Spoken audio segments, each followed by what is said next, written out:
അങ്ങനെ ഇപ്പോൾ ആ ഡെവിൽ ക്രോക്കർ എന്ന ഭീകരജീവിയെ ഇല്ലാതെയാക്കി ഫൈറ്റിൽ വിജയിച്ചു നിൽക്കുന്ന ഹൾക്ക് ഇതിനെല്ലാം കാരണക്കാരനായ റെഡ് കിങ് അവിടെ ഇരിക്കുന്നത് കണ്ടതും റെഡ് കിങ്ങിനെ തല്ലുവാനായി ഹൾക്ക് അങ്ങോട്ട് ചാടി ചെല്ലുകയാണ്. പക്ഷേ ഹൾക്കിന് റെഡ് കിങ്ങിൻ്റെ ദേഹത്തൊന്ന് തൊടാൻ പോലും സാധിക്കുന്നില്ല.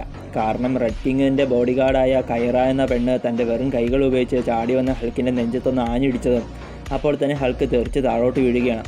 മാത്രമല്ല ഇപ്പോൾ കൈറ ഞാൻ ഹൾക്കിനെ കൊന്നുകളയട്ടെ എന്ന് റെഡ് കിങ്ങിനോട് ചോദിച്ചതും അത് വേണ്ടായെന്നും തനിക്ക് അവനുമായി ഫൈറ്റ് ചെയ്യണമെന്നും പറഞ്ഞ് റെഡ് കിങ് ഒരു വലിയ ആർമറൊക്കെ ധരിച്ച് ഒരു വാളും പിടിച്ച് ഹൾക്കിൻ്റെ നേരെ ചാടി ചെല്ലുകയാണ്. അന്നേരം തന്നെ ഹൾക്കും റെഡ് കിങ്ങിനോട് ഫൈറ്റ് ചെയ്യാൻ തയ്യാറാകുന്നു. ഹൾക്കും വാളെടുത്ത് ഫൈറ്റ് ചെയ്യുന്നുമുണ്ട്.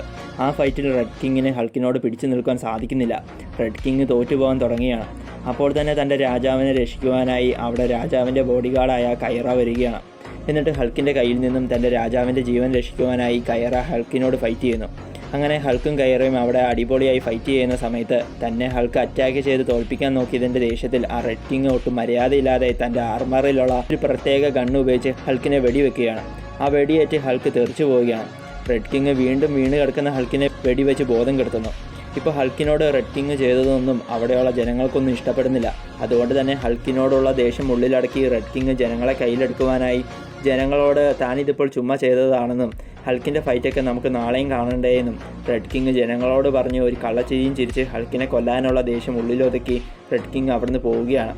അങ്ങനെ പിന്നീട് കുറച്ച് നേരത്തിന് ശേഷം തിരിച്ച് മുറിയിലേക്ക് വന്ന ഹൾക്കിനെയും ബാക്കിയുള്ളവരെയുമാണ് പിന്നീട് ഇനി കാണിക്കുന്നത്. ഇപ്പോൾ ഹൾക്ക് ഒഴികെ ബാക്കിയുള്ളവർ മരിച്ചുപോയ ലാവൻ്റെ മൃതദേഹത്തിന് ചുറ്റുമിരുന്ന് പ്രാർത്ഥിക്കുകയും അയാളെപ്പറ്റിയുള്ള നല്ല കാര്യങ്ങളൊക്കെ പറയുകയും ചെയ്യുകയാണ്.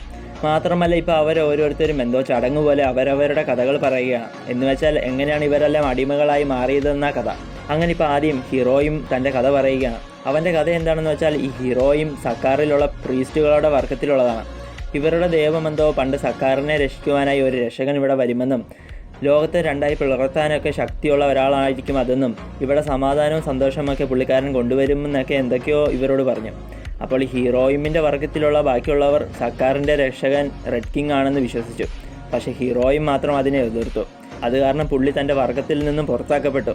അങ്ങനെയാണ് പുള്ളിക്കാരൻ അടിമയായി തീർന്നത്. ഹീറോയിമിൻ്റെ കഥ ഇപ്പോൾ കഴിഞ്ഞതും അടുത്തതായി കഥ പറയാൻ പോകുന്നത് കോർഗാണ്. കോർഗ് ഇപ്പോൾ അവൻ്റെ കഥ പറയുന്നു. അതെന്താണെന്ന് വെച്ചാൽ ഈ കോർഗും അവൻ്റെ സഹോദരങ്ങളും ഓരോ പ്ലാനറ്റുകളിൽ പോയി അവർക്ക് ഇഷ്ടപ്പെടുന്നതൊക്കെ സ്വന്തമാക്കും. അതിപ്പോൾ എന്തായാലും അവരതെടുക്കും. അവരുടെ നേരെ ആരെങ്കിലും വന്നാൽ കോർഗും അവൻ്റെ ബ്രദേഴ്സും അവരെയെല്ലാം തല്ലി തോൽപ്പിക്കും. അങ്ങനെ ഒരു ദിവസം ഇവരൊരു പ്ലാനറ്റിൽ ചെന്നു.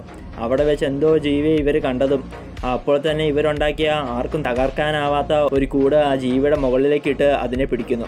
എന്നിട്ട് അതിനെ അടിച്ച് ബോധം കെടുത്തിയിട്ട് അതെന്ത് തരം ജീവിയാണെന്ന് അറിയുവാനും അതിനെപ്പറ്റി പഠിക്കുവാനും വേണ്ടി അവർ ആ കൂടിൻ്റെ അടുത്തേക്ക് ചെന്നതും അപ്പോൾ തന്നെ ആ കൂട് തകർത്ത് ആ ജീവി പുറത്തേക്ക് വരികയാണ്. ആ ജീവി മറ്റാരുമല്ല, നമ്മുടെ ഇടിമിന്നലിൻ്റെ ദൈവമായ തോറാണ്. തോർ ആരാണെന്നോ എന്താണെന്നോ നമ്മുടെ പാവം കോർഗിനും ചേട്ടന്മാർക്കും അറിയില്ലായിരുന്നു. അങ്ങനെ ഇപ്പോൾ ആർക്കും തകർക്കാനാവാത്ത ആ കൂട് തോറ് തകർത്തത് കണ്ട് ഞെട്ടിപ്പോയ കോർഗും അവൻ്റെ ബ്രദേഴ്സും തോറിനെ അറ്റാക്ക് ചെയ്യുവാനായി തോറിൻ്റെ അടുത്തേക്ക് ചെല്ലുന്നു. അപ്പോൾ തന്നെ നമ്മുടെ തോറ് വളരെ സിമ്പിളായി കോർഗിനെയും അവൻ്റെ ചേട്ടന്മാരെയും അടിച്ചു തെറിപ്പിക്കുകയാണ്. ഇപ്പോൾ തോറിനോട് അവർക്കാർക്കും പിടിച്ചു നിൽക്കാൻ സാധിക്കില്ല എന്ന് മനസ്സിലായതും കോർഗും ബാക്കിയുള്ളവരും അവരുണ്ടാക്കിയ ഒരു റോബോട്ടിനെ തോറിൻ്റെ നേരെ അയക്കുകയാണ്. അങ്ങനെ ആ റോബോട്ടും തോറും ഫൈറ്റ് ചെയ്തുകൊണ്ടിരിക്കെ ആ സമയത്ത് തോറിനെ സഹായിക്കാനായി അവിടെ ബീറ്റാ റേ ബില്ല് വരികയാണ്. ബീറ്റാ റേയും തോറും ഒന്നിച്ച് റോബോട്ടിനെ ഇപ്പോൾ ഇല്ലാതെയാക്കുന്നു. അത് കണ്ടതും നമ്മുടെ കോർഗും ബാക്കിയുള്ളവരും പേടിച്ച് അവിടുന്ന് തൻ്റെ ഷിപ്പിൽ കയറി ഓടിപ്പോവുകയാണ്. പക്ഷേ അവരുടെ പുറകെ ബീറ്റാ റേയും പോകുന്നു. ഇപ്പോൾ ബീറ്റാ റേ പുറകെ വരുന്നത് കണ്ടതും കോർഗും ബാക്കിയുള്ളവരും രക്ഷപ്പെടുവാനായി ബ്രഹ്മഹോൾ അഥവാ ഒരു പോർട്ടൽ ഉണ്ടാക്കി അതിലൂടെ വേഗം രക്ഷപ്പെടുകയാണ്.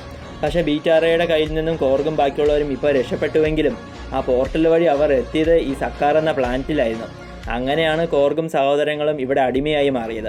അങ്ങനെ പിന്നീട് ഇനി അടുത്ത ദിവസമാണ് ഇനി കാണിക്കുന്നത്. ഇപ്പോൾ ഹൾക്കും കോർഗും എലോയും ഹിറോമിയും നിക്കും ഫൈറ്റ് ചെയ്യുവാനായി പോർക്കളത്തിലേക്ക് എത്തുകയാണ്. ഇനിയുള്ള 2 മത്സരങ്ങളും കൂടി കഴിഞ്ഞാൽ അതിൽ വിജയിച്ചാൽ നമ്മുടെ ഹൾക്കും ബാക്കിയുള്ളവരും ഫ്രീ ആകും. പിന്നെ അവർ റെഡ് കിങ്ങിൻ്റെ അടിമകളായിരിക്കില്ല.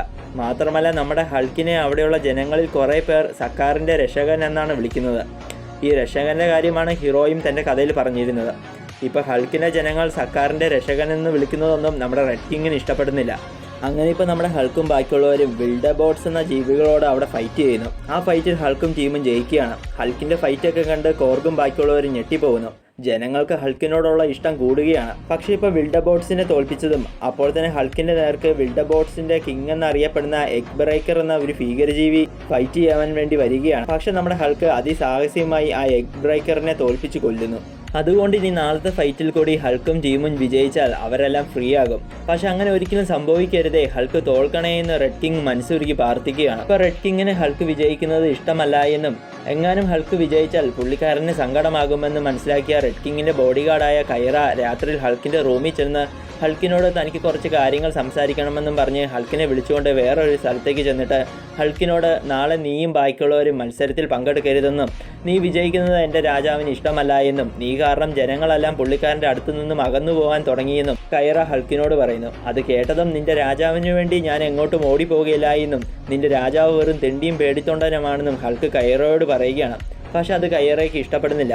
ഈ കൈറയ്ക്ക് ഈ റെഡ് കിങ്ങിനോട് ഇത്രയും സ്നേഹവും ബഹുമാനവും ഒക്കെ തോന്നാൻ കാരണം എന്താണെന്ന് വെച്ചാൽ പണ്ട് ഈ കൈറയുടെ നാട്ടിൽ സ്പൈക്സ് എന്നറിയപ്പെടുന്ന കുറേ ചെറിയ ജീവികളുടെ ആക്രമണമുണ്ടായി. ഈ സ്പൈക്സ് എന്ന ജീവികൾ ആരുടെയെങ്കിലും ദേഹത്ത് കയറിയാൽ അവരെല്ലാം സോംബീസിനെ പോലെയായി മാറി സ്വന്തം മൈൻഡൊക്കെ നഷ്ടപ്പെട്ട് പരസ്പരം അറ്റാക്ക് ചെയ്യും. ഫൈറ്റിന് കൈറയുടെ ശരീരത്തിന് മാത്രം എന്തോ പ്രത്യേക പവർ ഉള്ളതിനാൽ പുള്ളിക്കാരുടെ ശരീരത്തിൽ ഈ സ്പൈക്സിൻ്റെ ആക്രമണമൊന്നും ഏറ്റില്ല.